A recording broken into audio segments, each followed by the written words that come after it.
Greetings. Male DIY tutorial. The first. We're going to be doing 3 different things to one shirt, and by the time we're done, it should look pretty awesome. It's going to be 3 different videos because it's 3 different types of things we're going to be doing entirely to the shirt, and most of it should be fairly accessible to everyone. One of the things will not require a sewing machine, but it'll be really helpful if you have one. What we'll be doing tonight is adding ribbing on both arms of a short sleeve shirt, and on the ribbing we're going to be putting D-rings. So it'll be slightly bondage themed, but not so much to the point where it's obnoxious. That'll be the first part. So, pardon the change in how my voice sounds. I'm having to record this with a different mic. For materials and tools and whatnot, first we're going to start out with just a plain old black Diggies work shirt. It could be gray as well, and it might look just as cool, but I'm using a black one in this instance. We're going to be using some silver D-rings that I picked up at Walmart for 89 cents for 4 of them. So I've got 2 packets, 78 cents for 4 of them, so 2 packets of those, a scissors that I've used for quite some time, and black webbing that I picked up at a store here called Max. It's kind of a hardware store type place. And then we've got heavy-duty black thread and a needle. And that is pretty much, that's about it. I do have a seam ripper that I use as well in the video. Not required, but something that would be very handy. You could just use the little scissor or a small knife or something. So that's everything you'll need. Let's get started.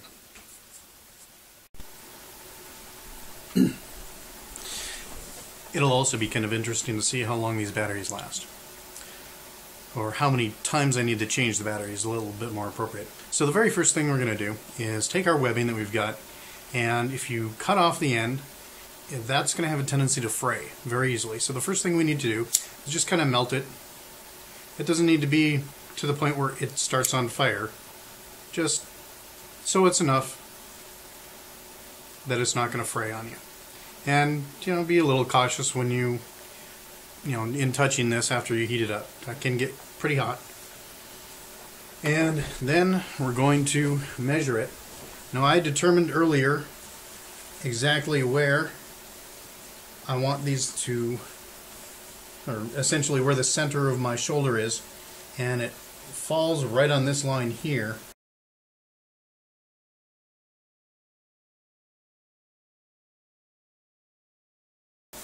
But in order to make it a little easier on myself, I'm going to move back a little bit from that. So my webbing is going to be there. Now, in order to keep things looking clean and whatnot, we're going to fold it over on the end when we sew this on. So I need to allow a little bit for that, and a little bit on this end too. Now, it might be kind of surprising, but we're going to be cutting into this a little bit, opening it up, and then re-sewing it shut again, so that it, again, looks really nice and neat. So we determined earlier that this is how long we were going to need it to be. So we'll cut that. And right away, before we forget and it starts fraying on us, again, melt the ends of both your main piece and the rest too, so that doesn't fray on you while it's sitting off to the side, if your cat ends up playing with it like mine would. So I'll set the rest of that up. Actually, let's take the other one, just because we've got it here. We know that both of these arms are the same length, so we can go ahead and cut the webbing that we need for the other side as well.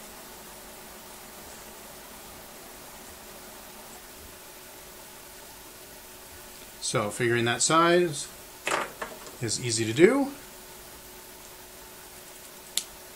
Go ahead and cut that. Then I can totally leave my webbing to the side. I don't need to even come back to it later on. Until someone starts yelling at you to clean your crap up.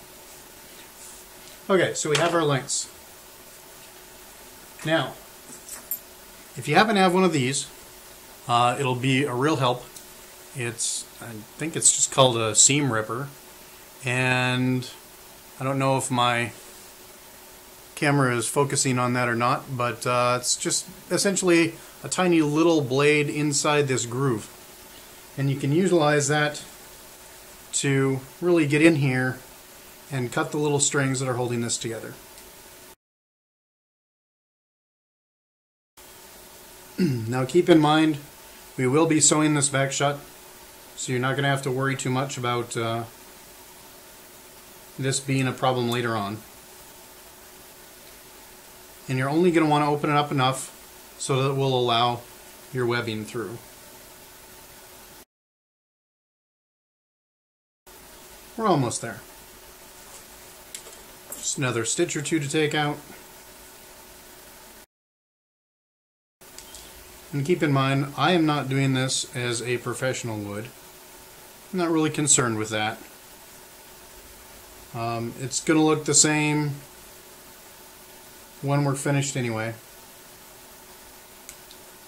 There are two different layers of stitches in here, so I'm going in to the next stitch depth essentially and cutting that as well, because we basically need to be able to get completely into the sleeve in order to get that lying nice. I often worry that my camera has stopped recording on me and I don't know it, even though it's quite loud when it decides to quit. So I shouldn't be too concerned. Okay. So now I know that I can get my webbing in here. It'll be folded over like that essentially, and then we'll stitch this back together, showing you on the inside webbing coming through. So,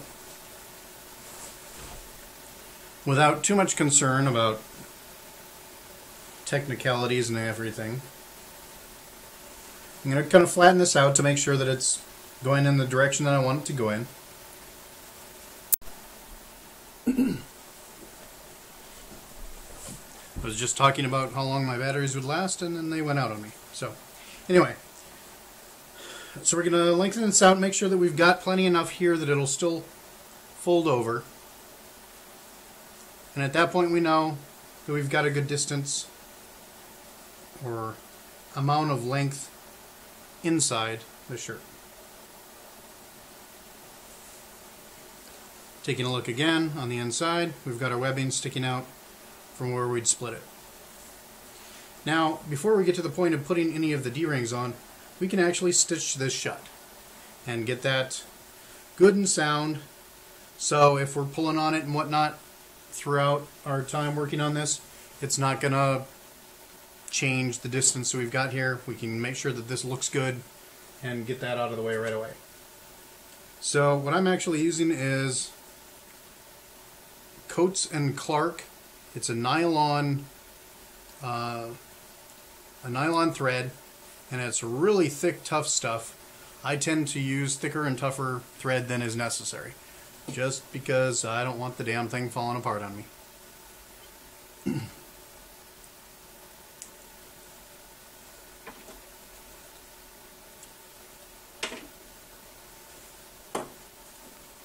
All of this should be pretty self-explanatory. If you don't know how to thread a needle, boy, you're kind of in trouble.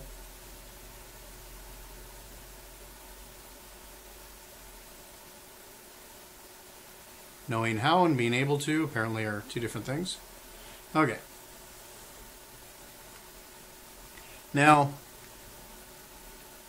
I believe people who sew by hand in any kind of professional capacity would just leave this. However, because I don't want to dink around with it moving on me or anything, I usually just do a single overhand knot in the end, if I can manage that.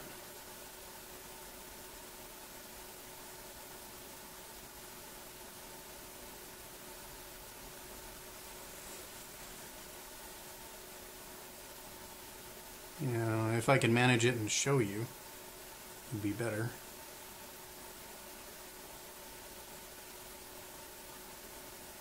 Okay, so simple overhand knot,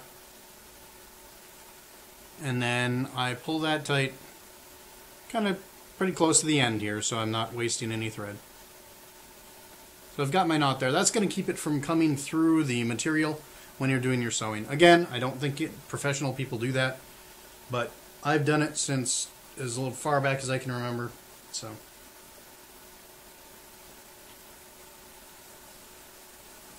And at this point, it's really just kind of a matter of making sure that you're starting on the inside, so you don't have that knot of thread on the outside.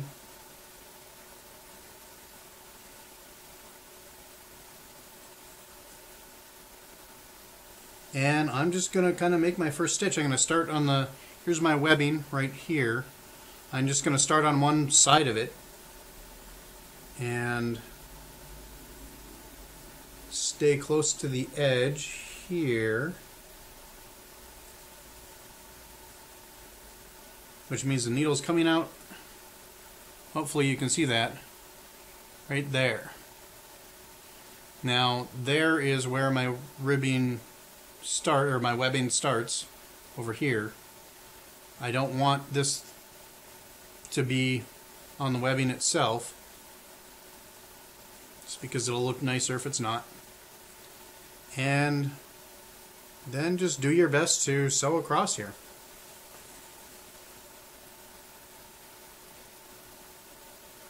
Make sure on the inside that you're coming through the webbing.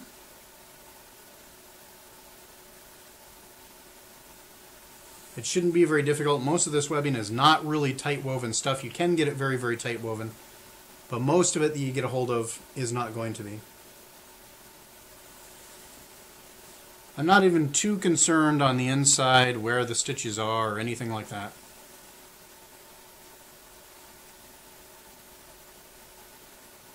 But I am on the outside doing my best to maintain small stitches that aren't going to be very visible, and making sure that they're in line with each other so nothing's too far off and wonky.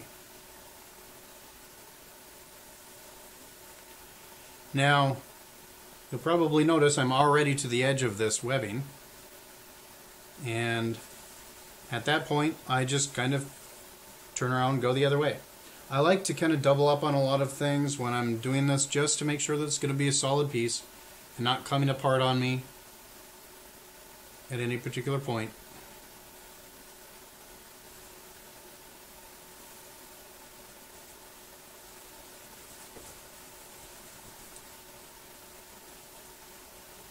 I wouldn't say that I'm sloppy when it comes to this, but I might admit to sewing casual.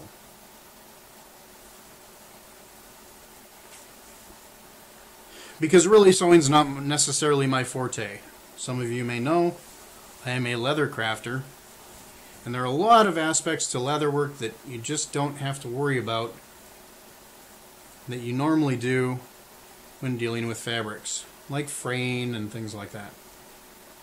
When you sew leather, you actually use a punch to create all your holes, and those punches are set up so that you know already that everything's going to be in a straight line. So working with leather in this aspect is actually extremely easy, not difficult at all. Also, sad to say. Maybe kind of unequal, but I'm a guy, so I kind of have that excuse in my favor as well. I can get away with things not looking quite as professional. Okay, now once I've got it at the end, I've gone a couple trips across, I'm just going to make a knot and pull it taut as close to where it came out of the webbing as possible.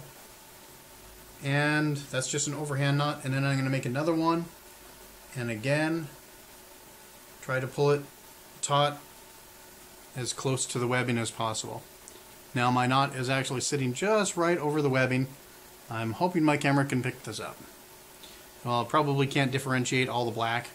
Sorry about that, but hopefully with my fingers you can kind of see what I'm talking about. Okay, so we're going to clip that off. And because I've got a lot of thread left, I'm just going to tie another knot in this end. No sense in throwing this away and putting more black thread on there. Just an overhand knot and pulling it taut near the end.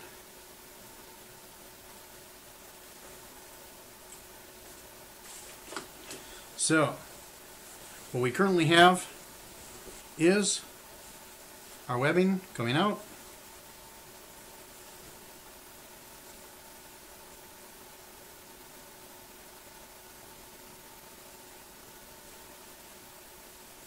And down to the end of the sleeve. And we still have enough that we'll be able to tuck it over and sew it at the end. The next thing we're going to start doing is putting the D-rings on. And we kind of need to do this before we do the end, otherwise we wouldn't have any way to put them onto the webbing. So the very first thing we need to know is how long this is. We've got 10 inches, give or take.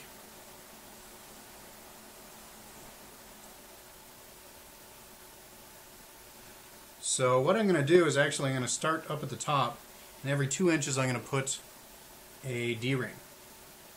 So of course the very first one here is going to be at 8 inches, right here.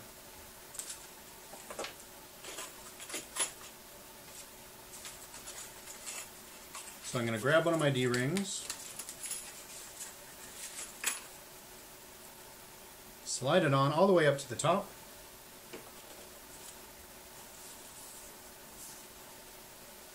remeasure this, actually with 2 inches, right here.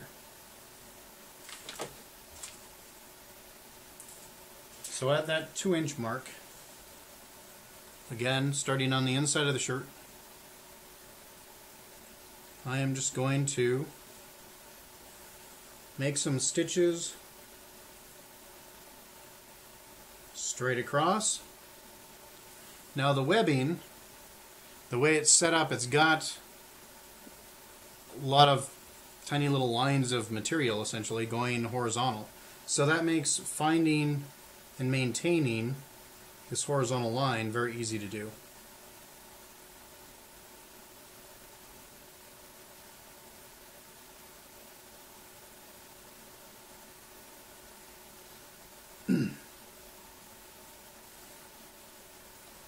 Now it won't take too much.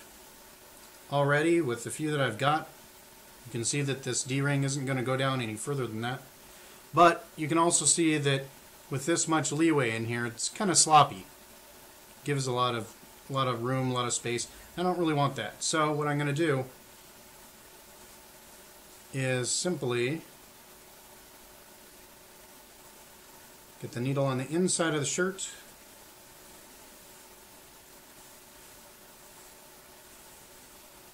pull the D-ring down,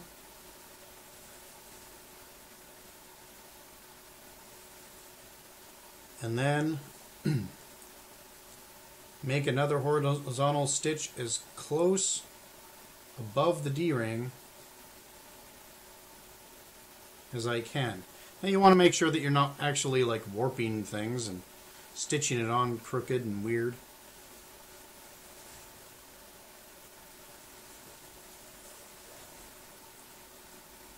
But aside from that, there shouldn't really be too many concerns.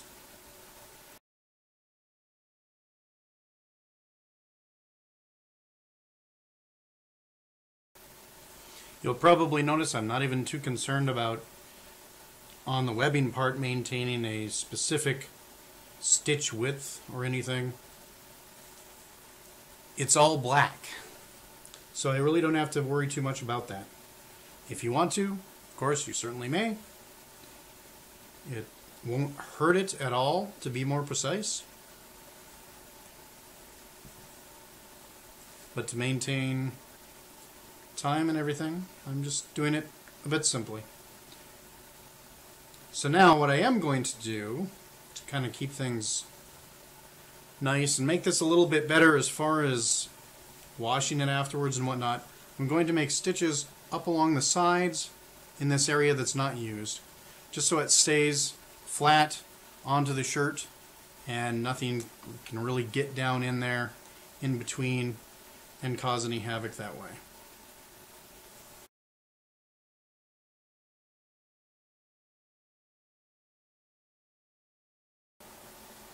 When you're doing this, you do want to make sure that you're not getting any strange ripples in the shirt underneath, because if you stitch it that way, then it's going to be a serious pain to try to undo any of those.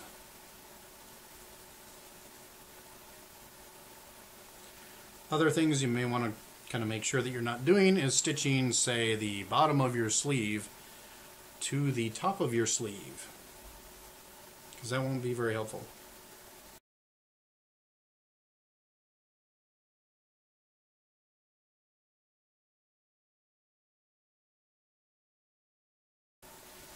Okay, so I've added that up here. Again, on the inside, make your 2 overhand knots.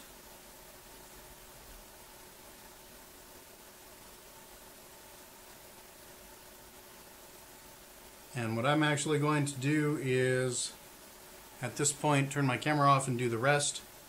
And on both sides, just because my camera is an absolute power hog. And if I didn't do that, I would have to go through a lot more batteries. So I will catch you once I'm done with that.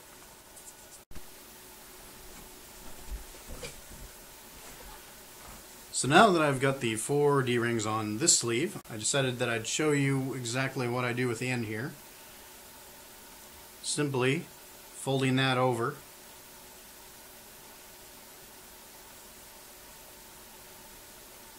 Now again, you want to make sure that it's in line. As you can see, I just extended this line up here all the way down right to the end. And there. So very simply, I'm just going to start right here at the corner and go through the back side, through the sleeve, and then through the top for my stitching. Or not. For mine.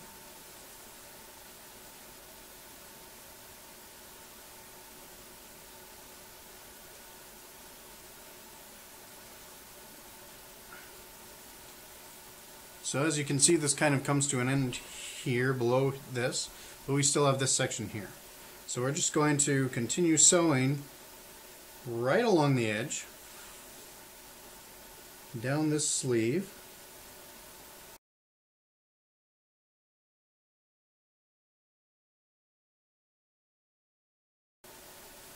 Now what I'm going to do here is I'm going to fold this over and hold that. So once I get to that point on the webbing, I'm just automatically going to be sewing right through the whole works. Not quite there yet.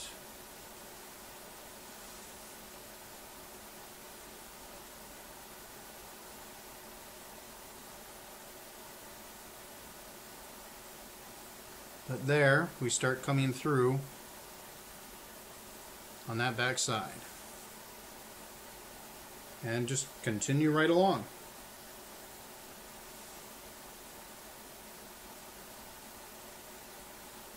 Now, something to keep in mind here is that I am in no way, shape, or form any kind of professional tailor, seamster, anything like that at all. In fact, you are currently seeing the very first time I've ever done this. I got the idea, figured, really shouldn't be too difficult, got the materials, and now I'm making my very first one with you. So don't think that just because I'm doing the tutorial that it's going to be difficult or that you won't be able to do it or anything like that. I have as much confidence as you as I have in myself. Once I get finished with this little chunk here, I will also show you my stitching on the inside of the sleeve so you can see what that looks like. Hopefully you'll be able to see it. Again, we're dealing with black on black on black, but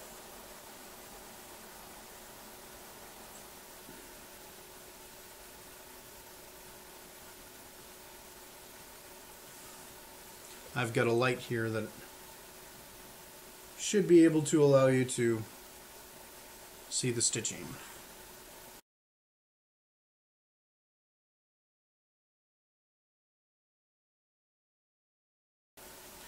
So we're going to do our 2 overhand knots, making sure that they're on the inside again.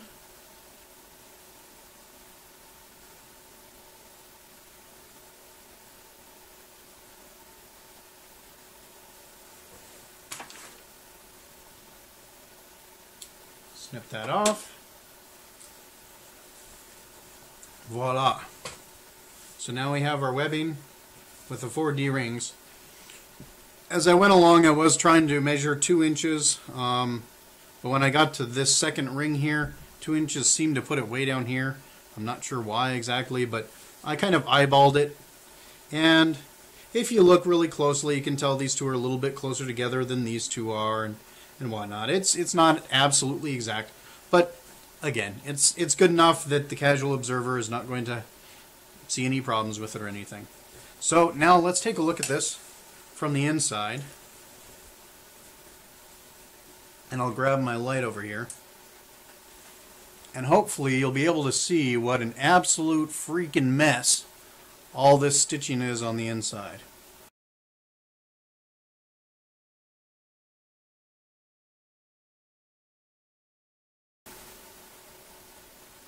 And there's really not going to be any problem with that. It's the sleeve. It's going to be on my arm up here, so there's not really anything for it to catch on or anything like that. If I were going to be washing it with, actually, if it was going to be washed with something that had like bra straps, it might actually be a little bit of a concern. However, I'm single right now, and I don't expect that I'll be wearing this too terribly often, so I don't have to worry about it. So that's one side. We've got our D-rings on. I'm going to go ahead and do the other side, and then we'll take a look at it in the mirror.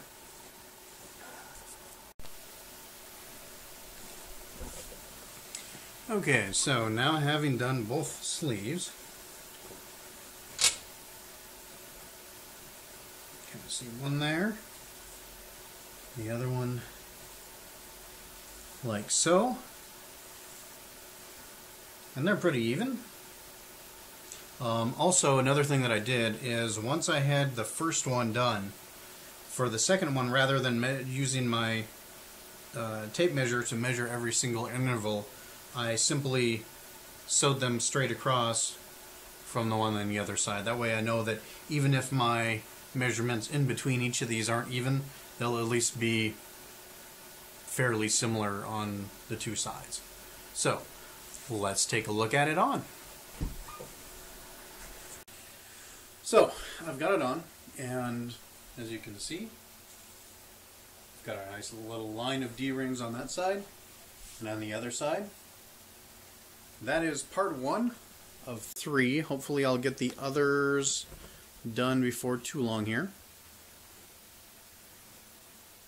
Neither of them are too dependent upon anything else, weather-wise or anything. I've got all the materials, so I don't expect it'll take too long. But at the very least, you've got your first DIY male clothing accessory video, and I hope you enjoyed it. If you did, please give me a thumbs up down below and subscribe. Please leave a comment if you enjoyed the video.